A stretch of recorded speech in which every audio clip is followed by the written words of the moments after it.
Welcome to Golden Grace Fashion Academy. Today, you'll learn how to take accurate neck, armhole, bicep, sleeve length, and wrist measurements for professional garment fitting. Wrap the measuring tape around the base of the neck where a collar sits. Keep it level, comfortably snug, and leave one finger of ease. Measure around the shoulder and under the arm to form a complete loop. Keep the tape flat without twisting or pulling it too tightly. Wrap the tape around the fullest part of the upper arm.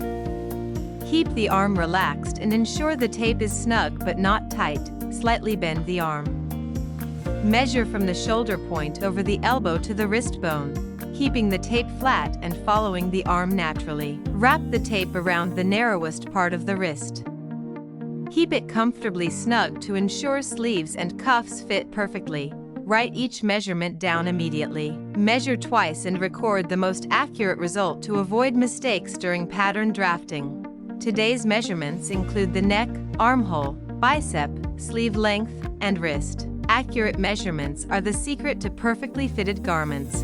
Always use a flexible measuring tape, keep it level, and never pull it too tightly. Accuracy begins with proper measuring technique. Thanks for watching. Subscribe to Golden Grace Fashion Academy and join me in the next lesson, where you'll learn how to take front and back bodice measurements for perfectly fitted garments. Happy sewing!